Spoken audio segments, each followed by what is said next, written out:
नमस्कार, आप देख रहे हैं बिजनेस टुडे बाजार। मैं हूं हर्ष शर्मा और हर बार की तरह हमारे साथ हैं अंकुर त्यागी जी। सर, आपका बहुत बहुत स्वागत है। धन्यवाद। तो आज का जो टॉपिक है वो बहुत ज़्यादा दिलचस्प है। आज हम बात कर रहे हैं पाकिस्तान की। पाकिस्तान की अगर मैं बात करूं, महंगाई जो है वो सातवें आसमान पर है। रुपया जो है वो गिरने के मामले में नए नए रिकॉर्ड बना रहा है। और कर्ज के बारे में तो मत पूछिए, बहुत ज़्यादा बुरा हाल है। 43 साल में जो इमरान खान ने इतना ज़्यादा कर्ज बढ़ा दिया पाकिस्तान पर, जो आप सोच भी नहीं सकते।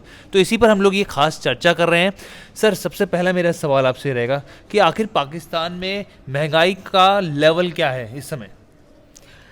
देखिए, पाकिस्तान में इस समय महंगाई करीब 25% के आसपास है। एक्चुअल डेटा जो कहता है वो 23% 22% है, पर एक्चुअल में जो एक तरह से कहते हैं ना प्रैक्टिकल महंगाई जी। वो 25% है।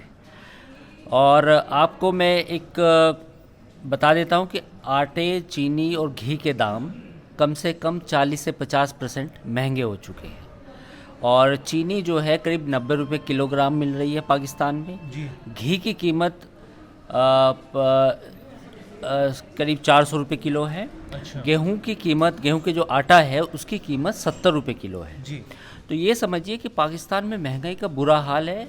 और जो मौजूदा प्रधानमंत्री या जो हुकूमत है वहाँ की, वो इस महंगाई को रोकने में पूरी तरह से नाकाम रही है।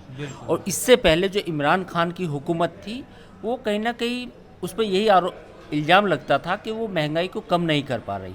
लेकिन जब रिजीम चेंज हुआ, जब नई सरकार आई, वो उसका भी यही हाल है। बिल्कुल सर, यानी कि जो आप समझ सकते हैं, हमारे देश में सीपीआई कंज्यूमर प्राइस इंडेक्स होता है, जो 6% से आगे पहुंच गया था तो आरबीआई टेंशन में आ गई थी। वहाँ पे आप सोचिए ये लेवल है कि 23-24% पे जाके पहुंच गई है महंगाई। अब आप इस हिसाब से लगा सकते हैं कि क्या इंसान बचाएगा, क्या खाएगा। वहाँ पे बहुत ज़्यादा बुरे हाल हैं। सर, मेरा अगला सवाल आपसे रहेगा कि इसके पीछे के कारण क्या है, क्योंकि सर हम लोग देख रहे हैं रुपये जो है वो हद से ज़्यादा गिराया हुआ है। सबसे पहले हम रुपये पे ही बात कर रहे थे, पाकिस्तानी करेंसी के ऊपर, कि हम लोग पढ़ रहे थे कि डाटा कि 200 से ज़्यादा, मतलब $1 से कंपैरिजन किया जाए तो 220-25 पर पहुँच गया, कुछ ऐसा। देखिए, पूरी पाकिस्तान की जो इकोनॉमी है वो रेमिटेंस पे निर्भर करती है, यानी कि जो बाहर से पैसा आता है। कुछ पैसा चीन देता है, कुछ पैसा अमेरिका देता है, कुछ आईएमएफ देता है, कुछ और बाकी इदारे देते हैं। तो पाकिस्तान में ऐसा कुछ नहीं है कि हम कह सकें कि वो रेवेन्यू जनरेट कर रहा है। तो पाकिस्तान में अभी हाल के दिनों में देखिए कि चीन की हालत ऑलरेडी कोविड की वजह से ख़राब है। सऊदी अरब ने पैसे देने से मना कर दिया है। और इसके अलावा अमेरिका में भी एक तरह से मंदी है, और अमेरिका ने पाकिस्तान को अब उस तरह की मदद देनी बंद कर दी जैसी कम से कम 5 या 10 साल पहले पाकिस्तान को हर साल $1 बिलियन, $2 बिलियन हर साल मिलते थे। बिल्कुल। तो अब आप ये समझिए कि जब बाहर से पैसा आना बंद हो गया तो पाकिस्तान में क्या होगा। बिल्कुल। और इवन सर हम लोग देख रहे थे कि पूरी दुनिया में जैसे एक्सपोर्ट, हम लोग सभी देश जो एक्सपोर्ट करते थे, वहाँ पर भी बड़े लेवल पर ग्लोबल मंदी के चलते एक्सपोर्ट को लेकर भी मांग घटी है, जिसका नुकसान साफ तौर पे सभी देशों को दिख रहा है, जिसमें पाकिस्तान भी शामिल है। सर, अब मैं कर्ज की बात करता हूँ, क्योंकि पाकिस्तान का दोस्त चीन है। सर, साफ बोलते हैं कि जब भी कोई परेशानी होती है तो चीन आके खड़ा हो जाता है पाकिस्तान की मदद करने में। अभी मौजूदा वक्त में 59.37 लाख करोड़ रुपए पाकिस्तान के ऊपर कर्ज है। मैं दोहरा रहा हूँ, 59.37 लाख करोड़ रुपए कर्ज है। और ये जो कर्ज है, सबसे ज़्यादा मैं आपको बताऊं, करीब 1.5 से 2 हज़ार करोड़ जो रुपए कर्ज है, वो इमरान खान के शासन के दौरान, जब उनकी सरकार थी उस समय किया गया। 43 साल में सबसे ज़्यादा कर्ज है। सर, इसके बारे में क्या कहेंगे कि इस कर्ज के पहले भी कई बार जंजाल में फंस चुका है और बार बार डिफ़ॉल्ट हो जाता है। बात आती है कि भाई पाकिस्तान डिफ़ॉल्ट करने वाली, उसकी इकोनॉमी डिफ़ॉल्ट करने वाली है। यहाँ क्या स्थिति है सर? देखिए, इसमें होगा क्या कि आईएमएफ से अगर इन्हें कर्ज उतारने के लिए और पैसे की ज़रूरत पड़ेगी तो उनको सब्सिडी ख़त्म करनी पड़ेगी, यानी कि जनता को जो सब्सिडी सरकार देती है वो ख़त्म करनी पड़ेगी। अगर सब्सिडी ख़त्म करते हैं तो किसी भी सरकार के लिए ये फैसला अच्छा नहीं माना जाता, क्योंकि जनता के अंदर फिर उस चीज़ को लेकर आक्रोश बढ़ता है। तो इस समय आप ये मान के चलिए कि आईएमएफ से ये हद से ज़्यादा पैसा नहीं मिल सकता। और यही वजह है कि जो पाकिस्तान पे जो कर्जा है वो लगातार बढ़ता जा रहा है, उसका ब्याज भी बढ़ता जा रहा है। तो इस बात की अभी हाल फिलहाल में उम्मीद कम है कि पाकिस्तान में कोई ऐसा चमत्कार हो जाए कि पाकिस्तान की आर्थिक हालत ठीक हो जाए। अब आप ये समझिए कि $1 की कीमत करीब 225 रुपये है। पाकिस्तान में $1 की कीमत $225 है।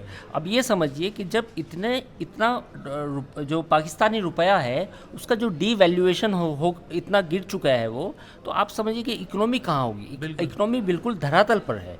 तो इकोनॉमी पाकिस्तान की पूरी धरातल पर है, महंगाई बढ़ चुकी है और जो सरकार है वहाँ पे वो अनस्टेबल है।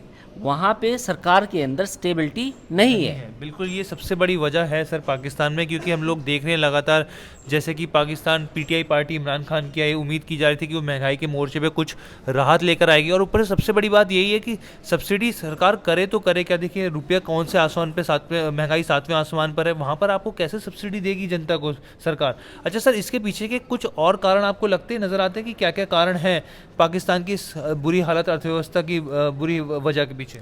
देखिए, पाकिस्तान हमेशा से एक सिक्योरिटी स्टेट रहा है, यानी कि पाकिस्तान ने अपनी जो स्थिति है उसका फ़ायदा उठाया है। उसने अमेरिका से पैसे लिए, उसने चीन से पैसे लिए और उस पैसे का इस्तेमाल भारत के खिलाफ किया। पाकिस्तान ने एज ए कंट्री कभी इस बात का एतबार नहीं किया कि उस पैसे का इस्तेमाल जनता की भलाई के लिए किया जाए। उस पैसे को आतंकवाद को बढ़ाने में दिया, फ़ौज को दिया।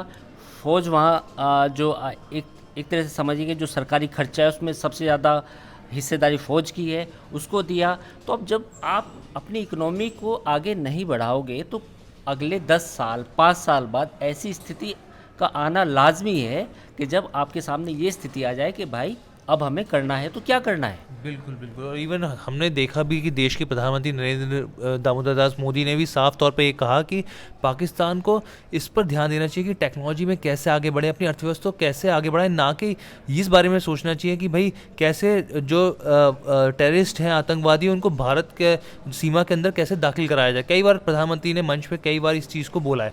सर मेरा आपसे अब आखिरी सवाल रहेगा सर कि आपको लगता है कि IMF जो इंटरनेशनल मॉनेटरी फंड है उसकी तरफ से कुछ आपको राहत या गुंजाइश मिलती हुई दिख सकती है? देखिए, ये तभी हो सकता है कि जब पाकिस्तान डिफ़ॉल्ट करे।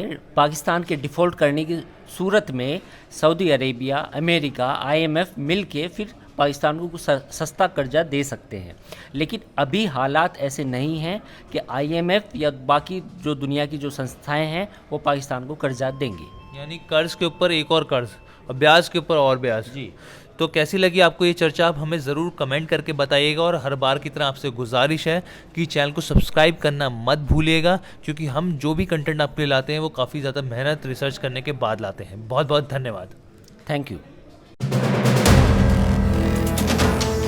वीडियो पसंद आया तो हमें लाइक, कमेंट, शेयर और सब्सक्राइब ज़रूर करें।